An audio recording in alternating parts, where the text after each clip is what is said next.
see.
No. Okay.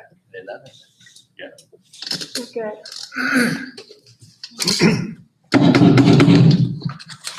Meeting come to order of the city school board. Mike, want to call roll? Jason Schaffner, here. Linda Meyer. Yes. Bob Smith. Here. Michelle Lott. Here. And Mandy Croft is absent.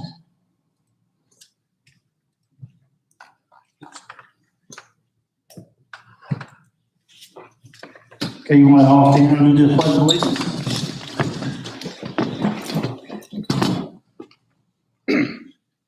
I pledge allegiance to the flag of the United States of America and to the republic for which it stands, one nation, under God, indivisible, with liberty and justice for all.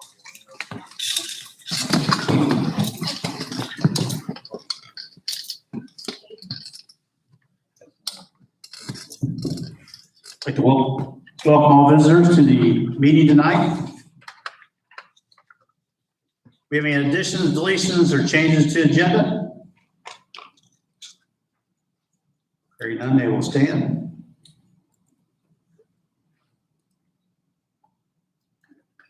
Tiffany, do we have any public participation? Yes, Deanne Clayton Cavelli would like to speak. Okay.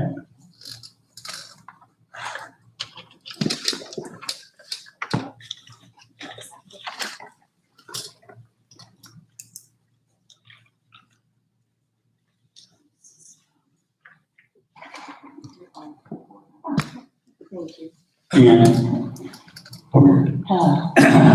state your name and your address, Deanne. and you'll have 3 minutes to speak. And I'll give you a 10-second warning right before you get to you. Okay, thank you. You're welcome. My name is Deanne Clayton Cavelli, and I'm live at 513 Fernwood Drive in Troy, Ohio.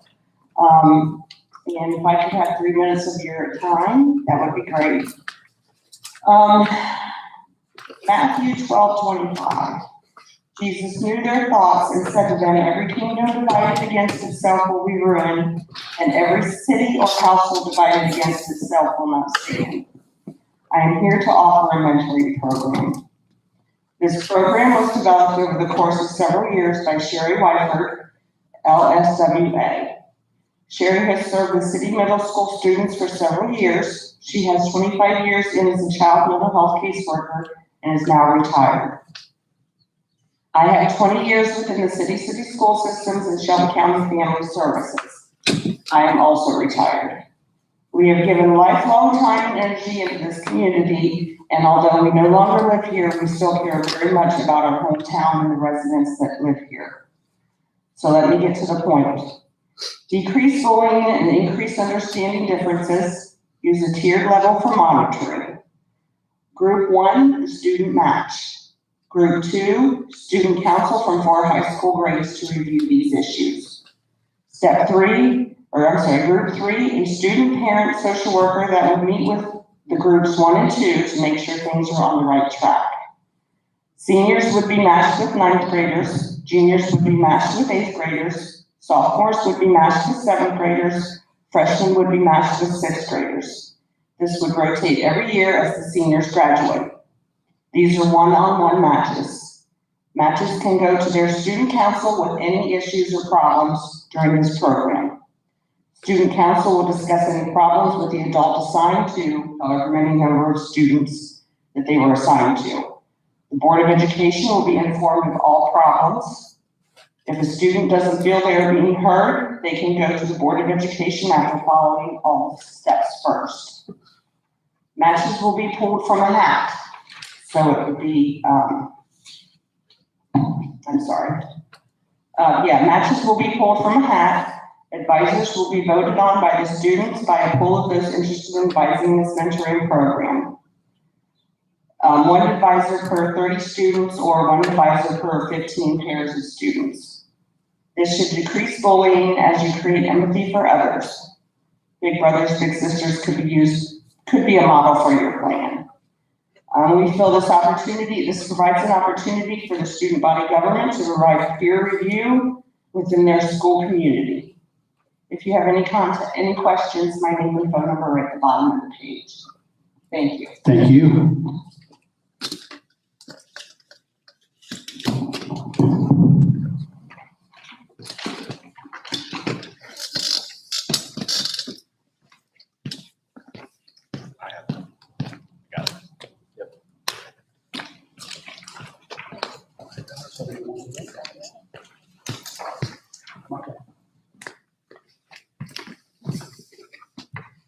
Tiffany, do we have any other public participation? No.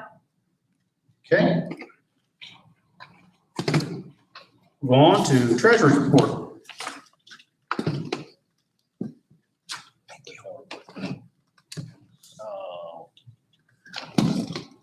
Do we have the Java presentation? Not anymore. Somehow that didn't get on the agenda. We do have a presentation. I apologize, it didn't get on the agenda. Sorry, we approved the agenda. No flexibility. Can't remember my name tag. Mr. Clark will, I think it's gonna be giving us a presentation. And Brooke, maybe? We do have a presentation.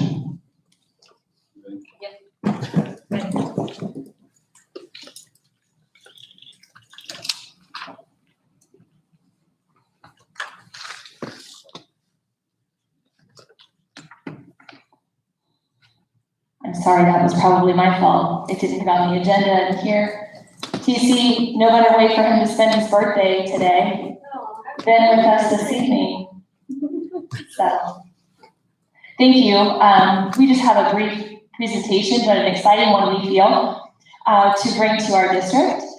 We, a group of us have been working a lot behind the scenes up until this point. And we recognize the importance of being able to provide options for our students, especially in light of the pandemic. We learned a lot.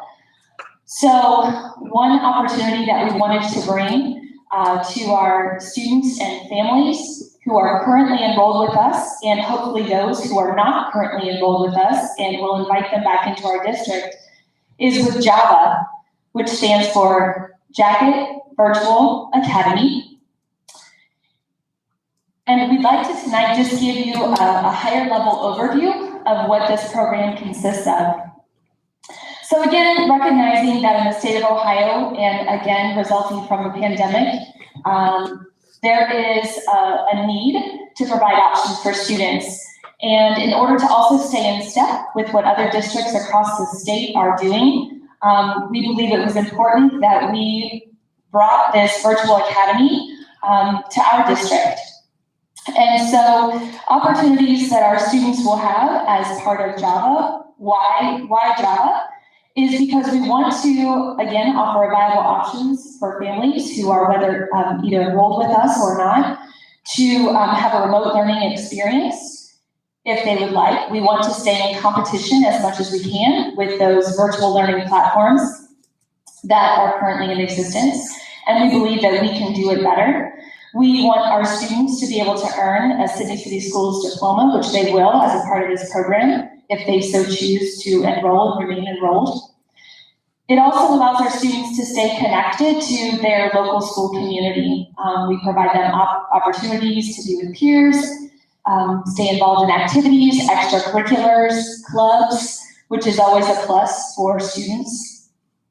In addition to that, it allows us to keep a connection, which is important, between our families and our administrative staff, which is going to allow us to keep all records in-house and provide us a smoother transition as well for students if they decide that maybe this is not the best opportunity for them to continue their education and they would like to transition back into our brick and mortar classrooms, which is an option at a semester at a time. We also will be able to have a firm control over their academic progress, which means a smoother transition when it comes time for them to go from either in-person to online with Java or from Java to in-person, because we'll know where they are academically and we can do a smoother crosswalk with the online platforms and where our instruction is in our classrooms using our curriculum guides. As far as, again, what is Java? It's going to be a K-12 online program. K-5 will use a different online setting environment that is more conducive to our little guys and gals. And we'll have a 6-12, which again is tailored more toward our older students. It will be a combination of students following set modules where there will be staff on site who will control the unlocking of certain assignments and tests. It will also include live instruction, videos, and support from folks with our educational partners for the online platforms. We are using grant money to fund this, and sustainability comes at the end of 2 to 3 years that we hope to have enough. Our goal is to have enough students who are currently not enrolled with us, enrolled with us. And so with that, of course, there comes funding, and that's where we are going to seek for that sustainability to continue our program beyond the 3-year mark with grant monies.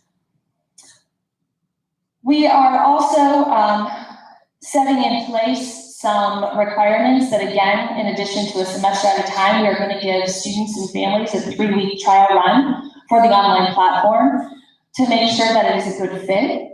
And so if it proves not to be, then we still have enough time that we can be proactive and make the necessary changes or adjustments so as not to lose a lot of instructional time with our students. I'm going to ask TC to speak to the who, and I'm going to do some movement here on the screen. I thought I was just eye candy.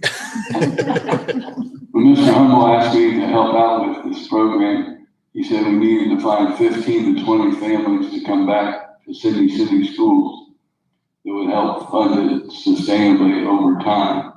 I feel confident that as a group that we can do that. The kids that we're going after are kids that are currently in homeschooling programs that we can't control their curriculum. We can control the curriculum with Plato. We know that the Plato curriculum matches the Ohio standards. We know it'll prep them for high stakes testing. We know that because we've been using it for 10 years. That would be grades 6 through 12.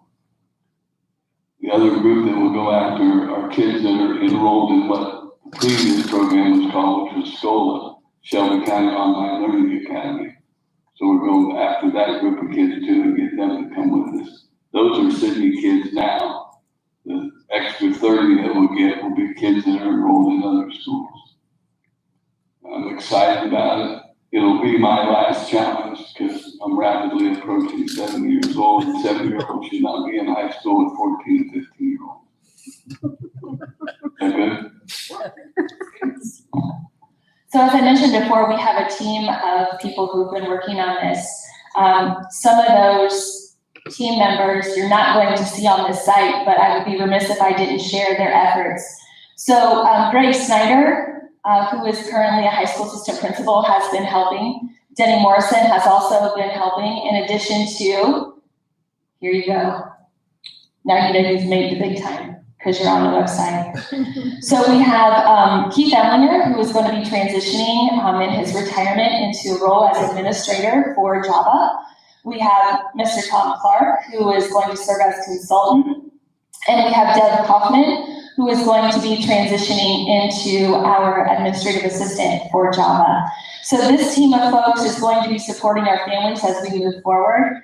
As far as next steps, we are planning to have an open house. After tonight, we will communicate that out. We're going to have an open house where families can meet either virtually, if they choose, or in person. Our staff, our team, who will be supporting in this online program. We also, on our site, which we are, with Tiffany's help, going to push out to the public, we have an interest survey that we are going to ask our families. Okay, I don't want to do that. Okay, so anyway, there's going to be a survey that people will be able to fill out, in which we retrieve contact information so that we can invite these families again to future events. As far as additional next steps, we are going to finalize contracts with our educational partners for K-5 platform. As Mr. Clark mentioned, for our high school students, we are already in a contract with Ed Benham, and their online platform is called Plato, where we have access to many, many courses. So we're going to continue that partnership with them. We are going to finalize and implement a communication plan that we can tailor to those families who are currently not enrolled with us so that we can reach out to them on a more personalized level. We are going to finalize our Java student handbooks for our enrollees and their families. And then the next step after that is to plan for our intake meetings, which is going to be an important step prior to solidifying enrollment in this program, in which families will sit down with our Java team and they will go through a series of questions on a questionnaire just to make sure it's a good fit, trying to find out more about the whys behind their seeking an online education. And if we are not familiar with them because they're not currently Sidney students, then we'll learn more about the families themselves. Again, we want to take as personal role and approach with these families as we can in order to create a strong bond and connection to keep them with our school system. So please look for future information. Again, we are going to, after tonight, start broadcasting that and using our mediums to do that. I don't know what's that. We've got a really cool logo that we put on 100 coffee mugs. We're giving away a coffee mug to the first 100 families that sign up. We may have to share that with you because I'm not going to be able to pull it up quickly on here. I apologize. Sorry. That's okay. Yeah, we'll have to get that on our website too. Do you have anything else to add? I'm good. Thank you. Okay, thank you for the opportunity. Thank you.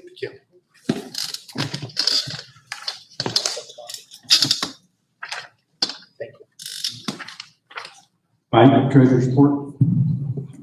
Okay, thank you. First item are minutes, financial reports, and invoices paid. I'd like to request a motion to approve those minutes, financial reports, and invoices paid as presented. The motion. So moved. Bob and Linda. Any discussion? And I just have just a couple brief comments on the April narrative.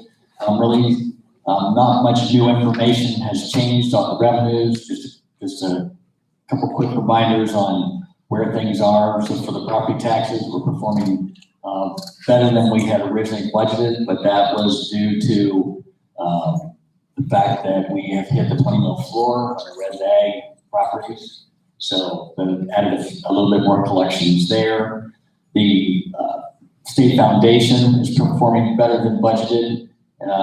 Just as a reminder there, after the first of the year, the governor restored a portion of that $650,000 reduction that we had for this fiscal year, so that helped us. The property taxes allocation, which is the homestead rollback, looks like it's really performing a lot better than what we budgeted, but that's not the case. It's still a lag between what we've actually received and the time period in which it was budgeted. So that'll come back more in line after this month. And so we're performing very well. We're very what we're expecting in revenue side. On the expenditures, salaries and benefits to continue to perform better than we had budgeted, which is helping us in the overall budget there. Purchase services are behind what we're budgeted by 2.8%. There's more expenses than what we had budgeted. I believe that to be a timing issue at this point, so I'm not really concerned with that.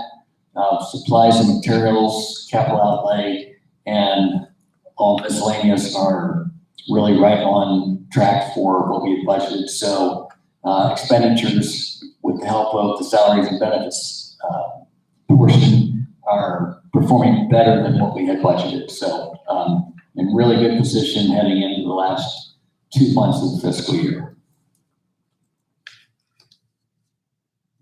Hey, Mike, question that people ask, and maybe you don't know, but since the property valuations were revised this year, Correct. do you know how much more that the Sidney City schools are going to get? Or if you don't know that, do you know when we're going to get that extra? I can give an estimate based on how I performed for the first half. If you remember, so property taxes are collected in arrears. So we received the first half collections for last calendar year, in January, well, in February, March of this year. So based on that, we were 562,000 more than what we had budgeted originally. So based on that, I would expect if the second half performs the same as the first half, in that neighborhood of $1.1 million to $1.2 million. But we won't see that till next year. Right, like we would have seen half, the other half of that would be in the following fiscal year. So. But I think a lot of people see that when their property tax went up, they don't understand that we won't get that money for a year or two. It's a year lag on all those collections. Okay. So we won't, in a fiscal year's timing, we won't see that new collection in its entirety in a fiscal year till the next fiscal, till the 21-22 fiscal year. Okay. And the thing I always want to make sure everybody kind of remembers too is that, because the timing of it, obviously, with us putting on the levy and so forth, is that at the time that we had to make decisions on what the levy amount was going to be, was based on what we knew at the time. Right. And this information didn't come to light until after those decisions had made, number one. Number two, even if we had known that, while it is an increase, it wasn't enough to make a difference in what we needed to ask for. Right, okay. Any other discussions? Hearing none, Mike, on the call roll. Smith, Yes. Leininger, Yes. Lot, Yes. Schaffner. Yep. Motion carries. The next item is the 5-year forecast, and I would like to request a motion to approve the 5-year forecast as presented. So moved. Shell, Linda? All right, and there was a copy of the most recent forecast that I'll be filing this month yet. There was also, in that attachment, the assumptions that went into the entire forecast. So, if you have questions, please feel free to ask those now. I'm just going to briefly kind of cover the changes that impacted this forecast from what we submitted in November. And there have been a number of things that have changed since that time, with decisions that were made that went into personnel, changes that happened with the property taxes, and then of course with the income tax levy. So on the revenue side, what is reflected in the first two lines has to do with the expected property tax collections. And what you will see is the increases that are forecast in there are all related to the change in property values and how that impacted the district hitting the 20 mil floor as it relates to the millage that's assessed for collection purposes. So you can see there, 2020 is fiscal year 20, and that collections would have been a portion of calendar year 19 and a portion of calendar year 20. So, or would have been, yeah, that's right.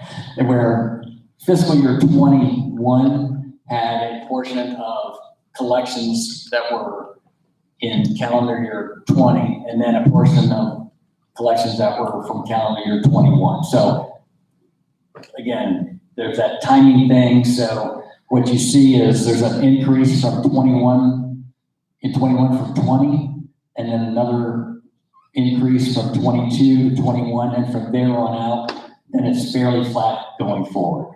So the only thing we would look for is if there's any impact from another property tax revaluation or an update, or if there would be some significant new construction that would impact that. A new line item that we've not had before is the line 1.030, and that's the income tax, which just passed in May here. And if you'll notice, so in fiscal year 21, there's no collections from that.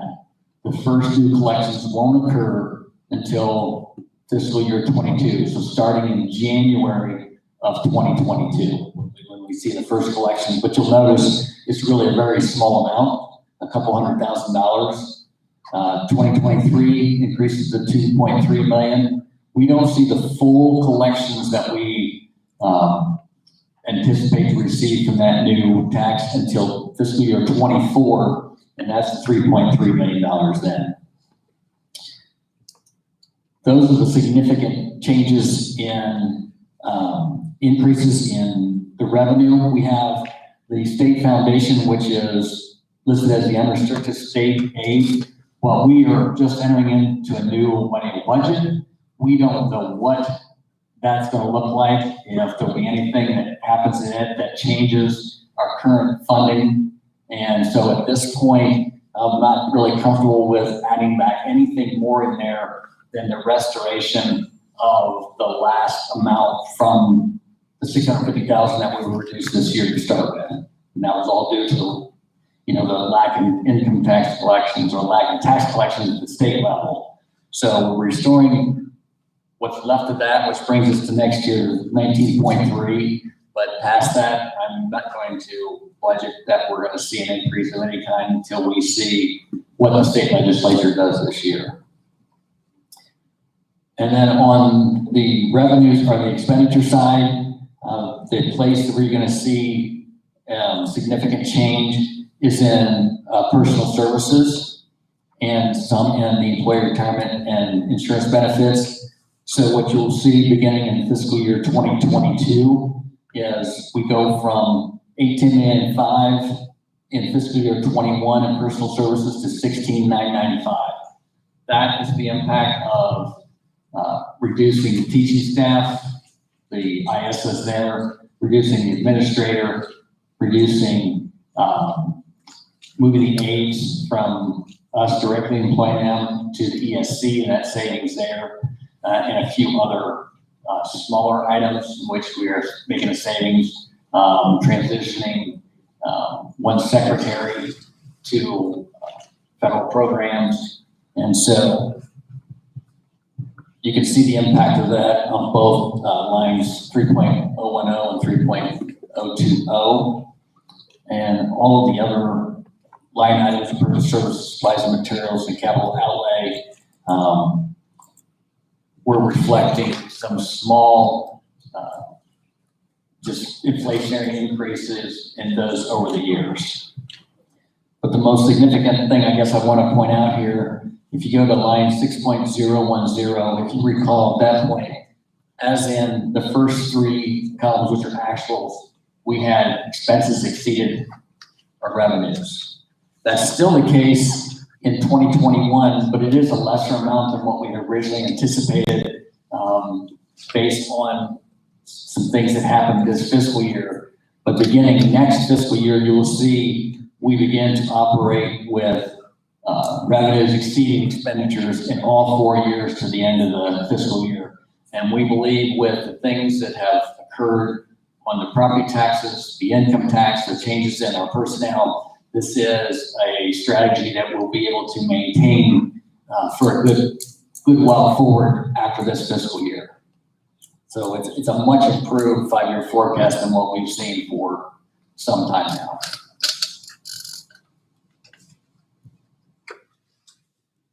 Any questions, discussions? Hearing none, Michael, will call roll. Lott. Yes. Minor. Yes. Smith. Yes. Schaffner. Yep. Motion carries.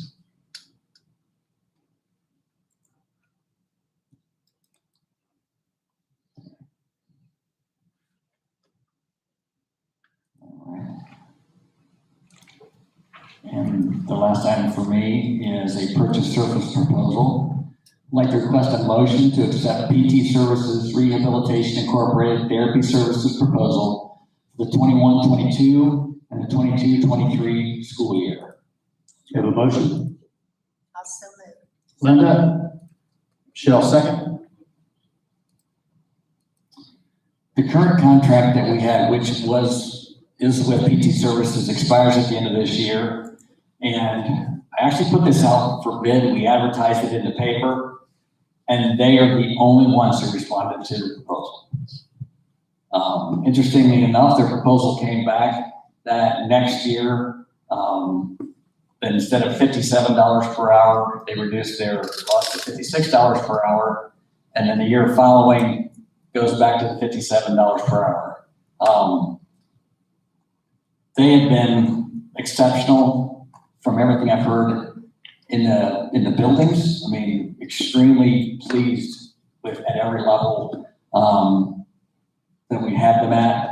And they have been the most cost-effective source for OT and PT that we've found. Every year during the course of the existing contract, I would survey the surrounding ESCs, which all provide those same services, and nearly every one of them were at least $5 to $10 more per hour than what PT Services is providing. So we couldn't be more pleased with their service and their rates than what we are. How often are they here? Pardon? How often, how many hours do they have to work? Oh, well, let's put it this way. Last year, we spent for all grades clear through, our OTPT services cost us a little $400,000. So, I mean, they are here every day, all day. Part of that day is actually providing services for students. Part of it's writing plans, submitting all the information to, because a lot of this stuff also qualifies for Medicare reimbursement, which we receive. We actually just had our 2018-2019 cost report done with for Medicare, and we are going to receive a refund. And this is all due to all the documentation that's provided by the company. We're going to receive reimbursement on those services from that fiscal year of just over $200,000. So it's just significant. Any other discussion? Hearing none, Mike McCoral. Minor. Yes. Lot. Yes. Smith. Yes. Jochner. Yep. Motion carries. Bob, did you bring your superintendent's report with you? What's that? Did you bring your superintendent report with you? I did. That's good. I did. Thank you for pointing to that. At this point, I'd like to request a motion to approve personnel items as presented. Is there a motion? So moved. Bob, second? Second. Michelle? Any discussion? Hearing none, Mike McCoral. Smith. Yes. Lot. Yes. Minor. Yes. Jochner. Yep. Motion carries. Next, I'd like to request a motion to approve the graduates of 2021. And yes, they're going to graduate whether you approve it or not. Do I got a motion? I'll so move. Linda, second? Second. Bob, any discussion? And what time is this on Saturday? I'll be giving more information out to you this week. Okay. Hearing none, Mike McCoral. Minor. Yes. Smith. Yes. Lot. Yes. Jochner. Yep. Motion carries.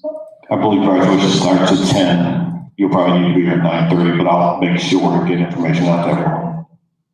Parking. What's that? Parking. Oh, we'll get you taken care of. You'll be good to go, I promise. Thank you for reminding me that too. Next, request a motion to approve an out-of-state student trip for the orchestra. Need a motion? So moved. Bob, second? Michelle? Any discussion? These are always good trips. Band, orchestra, choir, all take them. There you go. I wish I could chaperone. Mike McCoral. Smith. Yes. Lot. Yes. Minor. Yes. Jochner. Yep. Motion carries. Next, I'd like to request a motion to approve the Ohio High School Athletic Association membership. Do you have a motion? I'll so move. Linda, second? Second. Michelle? Any discussion? Are there any material changes between this contract and the previous ones? At this point, I'm going to say that we will be actually I know that they're actually going to be charging dues, but I don't believe it's in the contract yet. I think they're still finalizing that.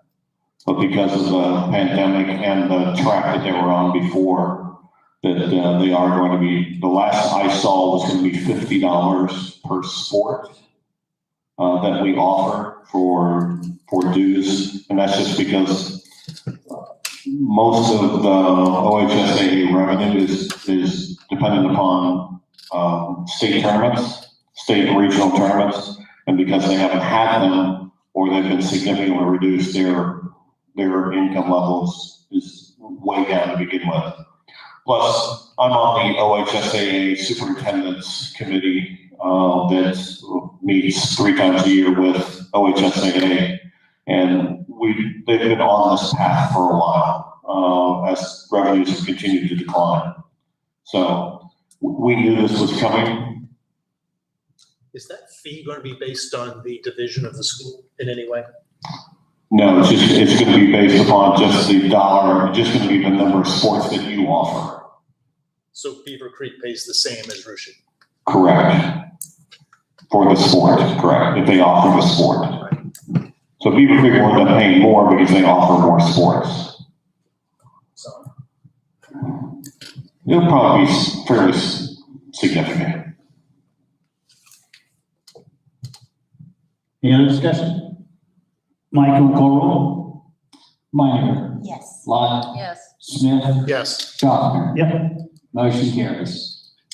Next, I'd like a motion to approve the adoption of the policies that were read at the previous meeting. Get a motion? so moved. Bob, and a second? I'll second. Linda, any discussion? Hearing none, Mike, you want to call roll? Smith, Yes, Meininger, Yes. Lot, Yes. Schaffner. Yep. Motion carries. and I didn't get the little vote, whoops. I did get the little voting thing. And finally, would request a motion to approve the student handbook updates. Get a motion? So moved. Michelle, second? I'll So- second. Linda? Any discussion? The only changes are the ones that were highlighted in the attachments we were given, correct? Correct. Hearing none else, Mike? Lot, Yes. Meininger, Yes. Smith, Yes, Schaffner. Yep. Motion carries. Okay, Bob, we'll go down to legislation report. yeah, hopefully this is picking up okay. Legislative reports for May. House Bill 2. This bill regards a broadband expansion as an attempt to establish a solid framework to begin to address the broadband gap in 300,000 plus households in Ohio. In February, I reported that it had passed the House by a vote of 91 to 5. I can now report that it has also passed the Senate by a vote of 32 to 0. However, the bill was amended by the Senate and it's been returned to the House for concurrence votes. So that's House Bill 2. House Bill 70.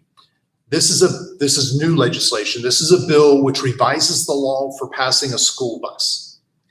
The bill does 4 things. 1, increases the current penalty on drivers who illegally pass a stop school bus. 2, creates an escalating penalty for drivers who violate the law more than once within 5 years of a violation. 3, creates a statutory standard for the use of external school bus video cameras and for the use of images from those cameras in court proceedings. And 4, provides increased public education on school bus safety laws. It is currently sitting in the House Criminal Justice Committee. House Bill 177. This is a bill which will permit school districts, among others, to use blockchain technology. I did not mention this bill in the last several months. However, it passed the House by a vote of 95 to 2. And as a technology person, I would be remiss if I didn't mention it. So there's no uses stated in the bill. It just allows it to be used.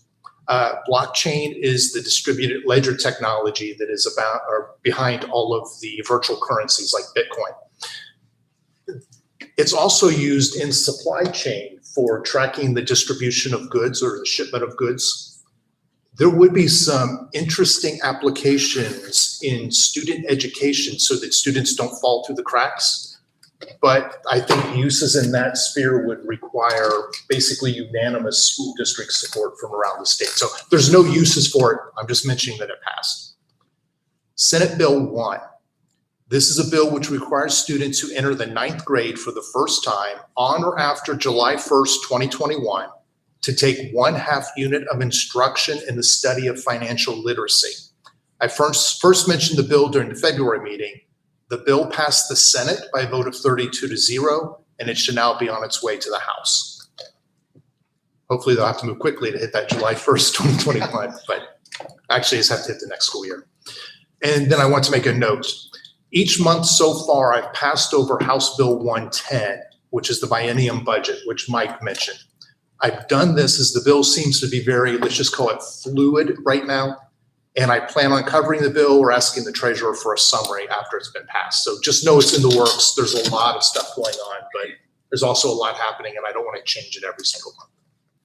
And that is all I have. Thank you, Bob. UBCC report, Michelle? On April 26th, the UVCC held its regular board meeting. Mrs. Michelle Brunson, Executive Director, introduced two guests, Mr. Ryan McCourt and Mr. Stephen Verhoff. Both men were approved for administrative employment later in the meeting. Michelle mentioned that there were over 60 applicants for each of those positions. Mrs. Jenny Beamish, board member, gave an update on her performance review committee. It has been decided to keep the current document that is being used to evaluate the superintendent and treasurer with only a few changes. Mr. Hawk, the superintendent, explained the revisions of proposed policies and regulations. These policies pertain to Senate Bill 89. Mr. Hawk mentioned that Derek McCracken, UVCC Satellite Agricultural Education teacher, was awarded the Outstanding Early Career Teacher of the Year Award for Ohio and the Outstanding Cooperation Award by the Ohio Association of Agricultural Educators. His application will move on to the National Association of Agricultural Educators to see if he is selected as National Outstanding Early Career Teacher of the Year. The Troy UVCC Satellite Teacher Academy Career Technical Student Organization, called Educators Rising, had several students compete at the state contest. Sarah Close has been awarded the Association of Career and Technical Educators Carl Perkins Community Service Award for Region 1. This award recognizes excellence in education and service to the community. Her application will be considered for a national award. The Upper Valley Career Center Skills USA chapter was recognized at the state level as a gold chapter of excellence. Only 2 Skills USA chapters in Ohio received this recognition. Their application then moved forward for National Skills USA consideration and received the National Model of Excellence Award, meaning the Upper Valley Skills USA chapter is among an elite group of the top 24 Skills USA chapters nationally. And finally, Nicholas Ballmer, Upper Valley Career Center Satellite Agricultural Education Teacher at Bradford, was honored by the Darke County Educational Service Center as the Darke County Teacher of the Year for Bradford.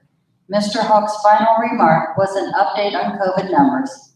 As of this meeting on that day, April 26th, there are 4 students being quarantined due to close contact with relatives who have COVID. Mr. Fraley gave his treasurer's report.